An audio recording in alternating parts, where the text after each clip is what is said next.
Well, what an honor and how wonderful to be here.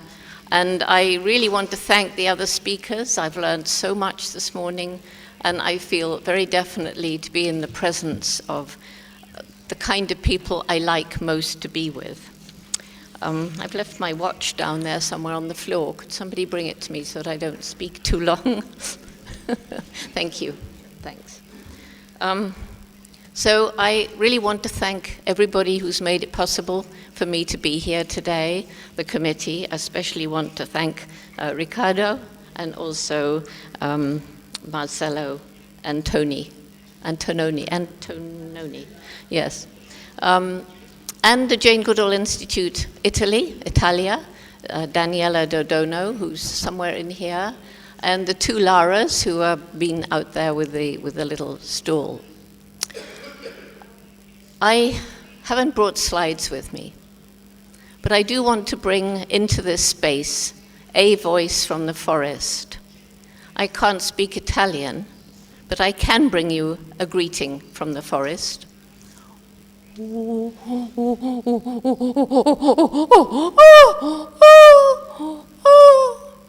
Good morning in chimpanzee.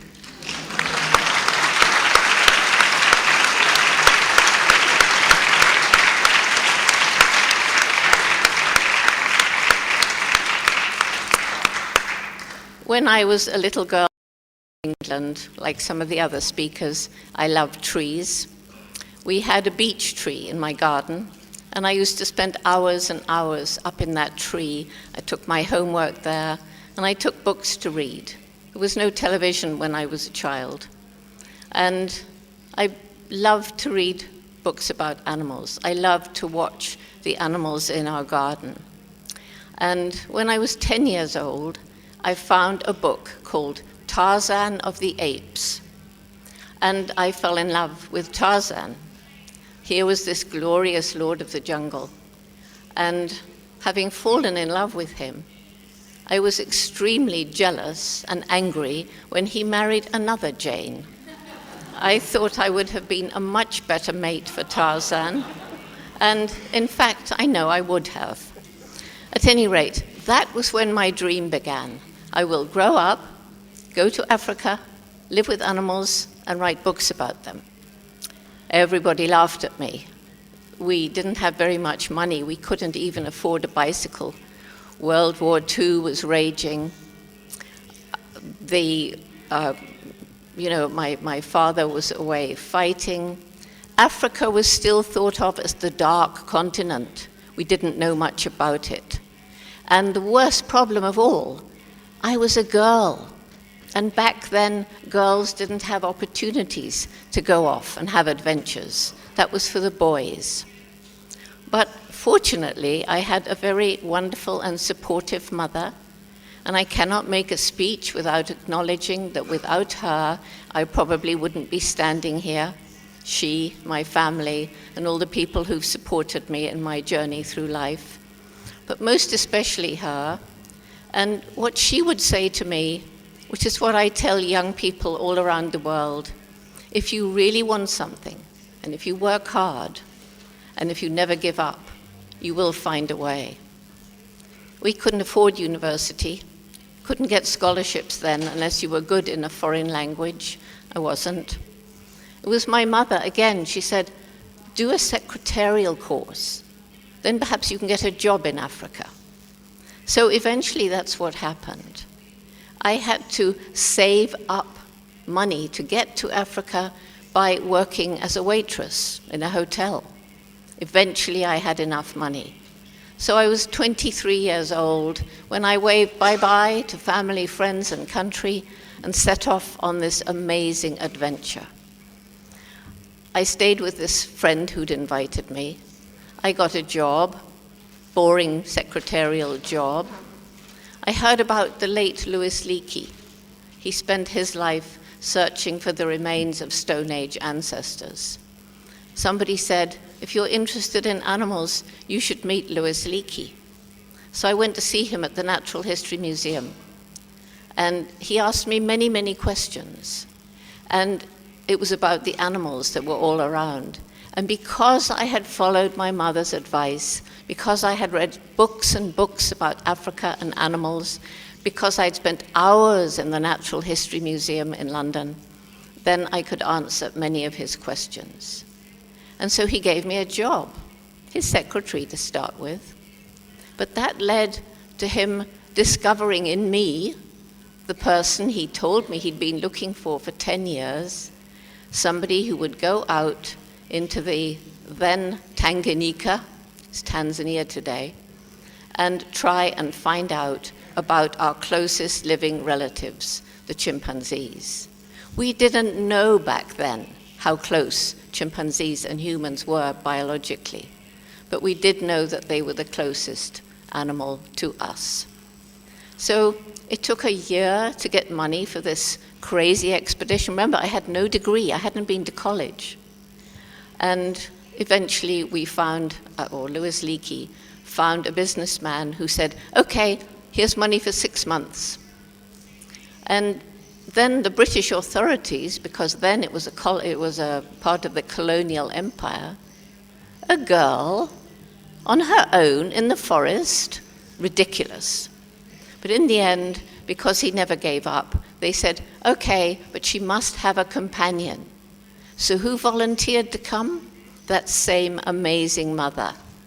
She stayed for 4 months.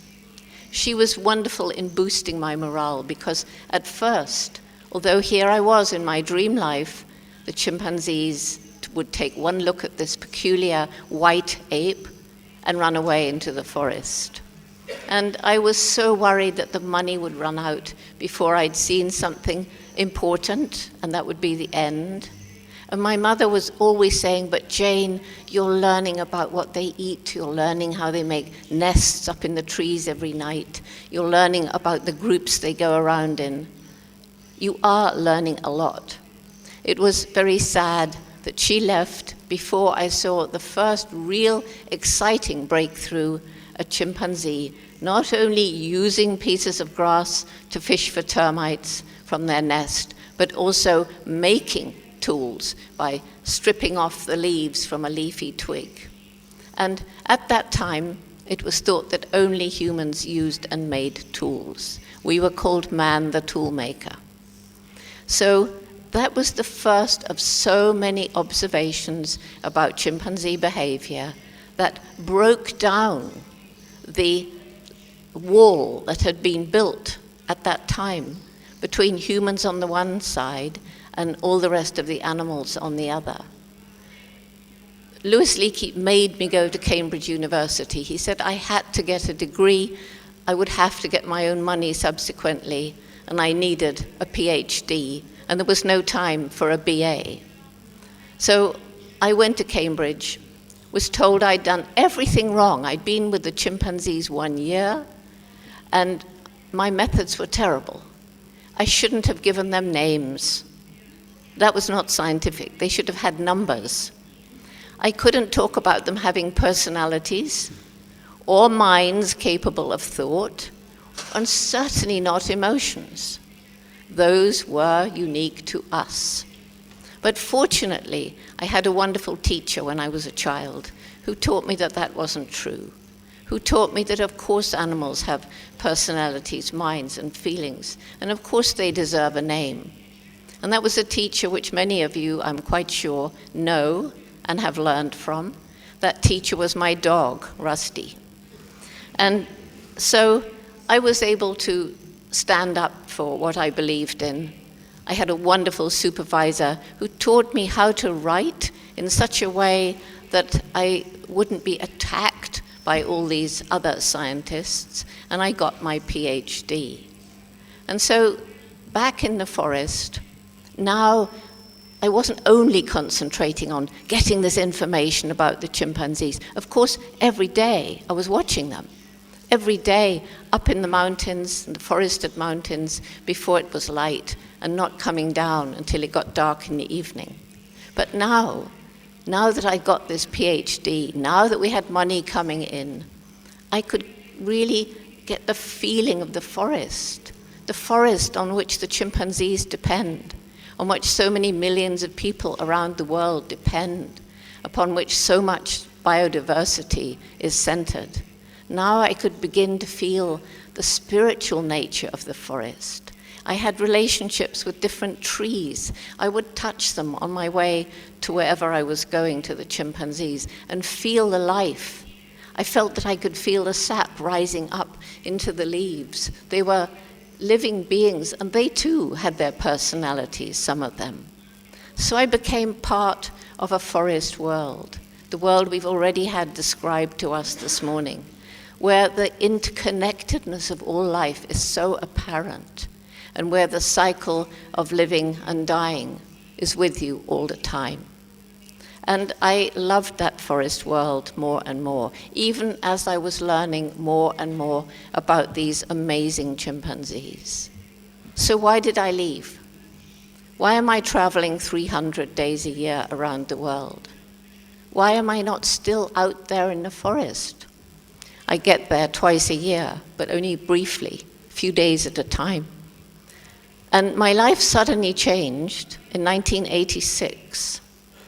I went to a conference in America where every person at that time who was studying chimpanzees in Africa gathered together. We were together for 4 days. And we had a session on conservation, and it was shocking. Every single person was describing, showing slides, showing video of the destruction of the forest in their particular area. And of course, I knew about deforestation outside Gombe, but I didn't realize the extent at that time. We had another session on the use of chimpanzees in medical research and in circuses and pets and so forth. And that was a shocking session too. So when I left that conference, I was a different person. I went in as a scientist with this wonderful life out in the forest, analyzing the data, which I loved, writing it up, writing books, doing some teaching. It was perfect life. And then I came out as this driven person, I almost say driven, or a person with a mission. And that was to raise awareness about what's happening in the natural world. And first of all, I began traveling in different parts of Africa, talking in the chimpanzee range states to the president if I could, or somebody in the ministry, but also bringing together all the NGOs to talk about the problems in that particular country. And as I was going around doing this, I began to learn so many other problems faced by Africa. And they were not only problems of deforestation and problems of contamination of water, clear cutting, and loss of biodiversity, and spreading of the desert. I was also learning about the problems facing the people, the terrible, terrible poverty, and the ethnic violence. I began to realize I must not only talk in Africa, I need to go to Europe, because so many of Africa's problems are the remains of the old colonial empire, what we did to the Africans, and also what the big corporations are continuing to do today. So that meant I should go and talk in Europe, but certainly also in North America, and then increasingly across Asia, and also Latin America. Because what's going on in these other countries are all affecting Africa, affecting forests, and affecting the chimpanzees that put me where I was, in a position to be able to speak on their behalf. And so traveling around and talking and working in schools and so forth, realizing more and more the tremendous problems that we face, learning about 3 seemingly impossible problems to solve. First of all, the sheer numbers of us. There's just so many people on this planet, and it's predicted to increase. And secondly, the crippling poverty of so many people around the planet. And thirdly, the unsustainable lifestyles of the rest. And these were 3 problems that haunt me to this day. The next big shock for me came in a few years after that conference, and it was when I had the opportunity to fly in a small plane across the whole Gombe area. And as I've said, I knew there was deforestation outside the park, but I wasn't prepared for the fact that it was total. There were no trees left outside the little forested park. And that national park is only 30 square miles. It's tiny. And outside, the hills were bare. It's very steep, hilly country here with a thin layer of topsoil under which is rock. It's part of the rift escarpment. And outside the little jewel of forest, there were only trees where they'd been introduced to provide shade around the villages, or in the really steep valleys where even desperate farmers couldn't try to cultivate, because that's why the hills were bare. The trees cut down to desperately grow food for more and more people as their populations grew, as populations were growing all around the world. And looking down and realizing outside the park all the chimpanzees had gone, so that our chimpanzees were caught, about 100 of them, that's all. And realizing that the people outside the park were struggling to survive. And so here came the question, how can we even try to save these famous chimpanzees, known all around the world, if the people are having such a difficult time living in the areas surrounding them? And that led to our program, we call it Takari, Take Care, if you like. And this was a program to try and improve the lives of the villagers. We didn't march in as a group of arrogant white people telling the villagers we were sorry for them and this is what we wanted to do to improve their lives. Rather, a team of Tanzanians went and sat in the villages in the traditional African way and talked to the elders and talked to some of the wise women and asked them what they wanted. They didn't care about conservation. That was our original motive going in. They didn't care. They wanted to grow more food, they wanted better health facilities, and they wanted better education for their children. So that's where we began. We began with a small grant from the European Union. And gradually, and it took time, the villagers in the 12 closest to Gombe villages began to trust us. And we were able to introduce some of the other projects that we felt were important, like to protect the water table, to control the erosion, the terrible erosion on the slopes of the steep valleys. We introduced microcredit for women, groups of women based on the Grameen Bank. They could take out tiny loans for their own small development project, which had to be environmentally sustainable, like they might buy a few chickens and sell the eggs. And this program gradually spread, and it was empowering the women. It was giving them a way of earning money for themselves so that they could look after the family in their way and not be just dependent on the men. And the men, of course, drink a lot of the money they make. The women buy food for their children and seed for their land. And so the women becoming empowered. And it's been shown all around the world that as women are empowered and as their education increases, family size tends to drop. So we were able to find scholarships to keep some girls in school, because it's always the boys that get the chance, even scholarships for university for girls.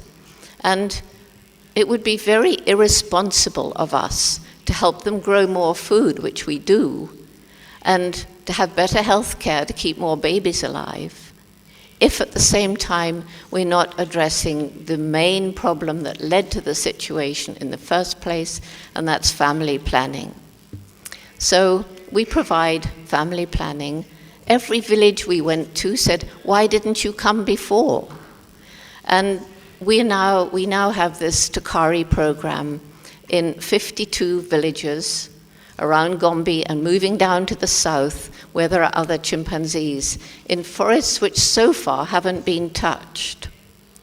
And so this Tukari program is enabling us now to go and sit with the villagers and using the latest technology, GIS, GPS, satellite images, to sit down with the villagers. They've marked out precisely the boundaries of their villages.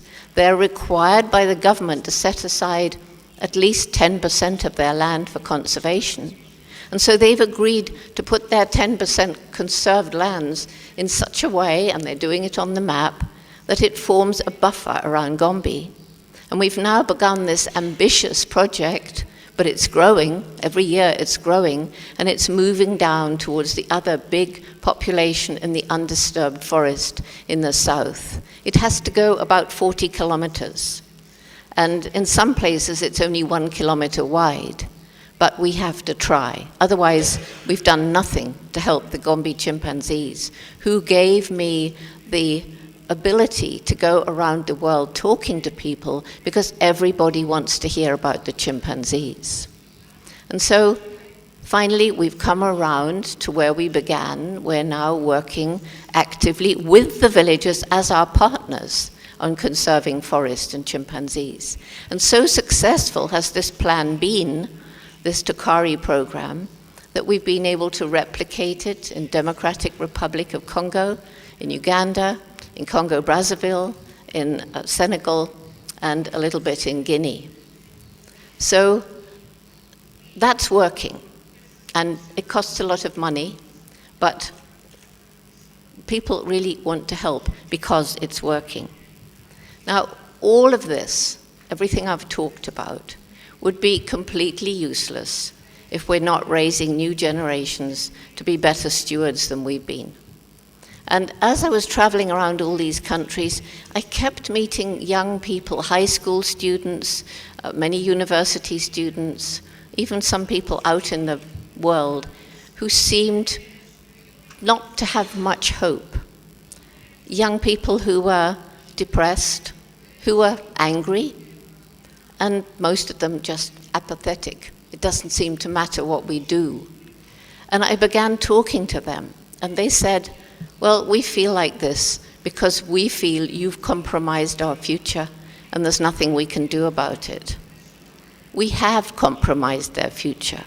I've got 3 grandchildren, and when I think how we've harmed this planet since I was that age, I feel angry and helpless, and it led me to think we've got to try and do something about it. You know, you hear this saying, we haven't inherited this planet from our parents, we've borrowed it from our children. We haven't borrowed it. When you borrow, you pay back. We have stolen, and we're still stealing the future of our children. It's about time we get together and try to pay back before it's too late. This was what lay behind the starting of our Jane Goodall Institute Roots and Shoots program for young people. It began with 12 high school students in Tanzania. It now is a program from preschool all the way through university, with programs also in prisons. We have programs in old people's homes, even some among the staff of a big business. So what is this program? It's a program to empower young people to take matters into their own hands, like you did in South Bronx, and make the world a better place. Every group, and it works mostly in groups through schools, every group chooses for itself 3 kinds of project. 1 to help people, 1 to help animals, 1 to help the environment that we all share. And of course, we suggest projects to them if they want some suggestions. There's plenty out on the internet. And there's a very strong connection between Italy and a Roots and Shoots program in Tanzania, close to Gombe, the Sanganigua orphanage. So many Italians are raising money to help these young orphans, to empower them so that they too can be part of the solution and help to bring back the environment where it has been destroyed by sheer numbers. Why is it called Roots and Shoots? This is so relevant to the theme that we're discussing today. You already were asked way back at the beginning, I forget by whom now, to think of a favorite tree. I think it was, oh, it doesn't matter. Somebody did. So do it again. Think of your favorite tree. I'm thinking of an English oak. And my oak began from a little acorn, not very big. And when that little acorn began to grow, little tiny roots appear and a little tiny shoot. And you can pick it up between your thumb and finger, and it seems so small, so weak. But you know, there is a magic. I call it a magic in that seed. It's a life force so powerful that those little roots to reach the water can work their way through rocks and eventually push them aside. And that little shoot to reach the sunlight can work through cracks in a brick wall and eventually knock it down. So now imagine that the rocks and the brick walls are all the problems that we humans have inflicted on this poor old planet, environmental and social. Roots and Shoots is hope. Hundreds and thousands of young people together around the world can change things and make a better world before it's too late.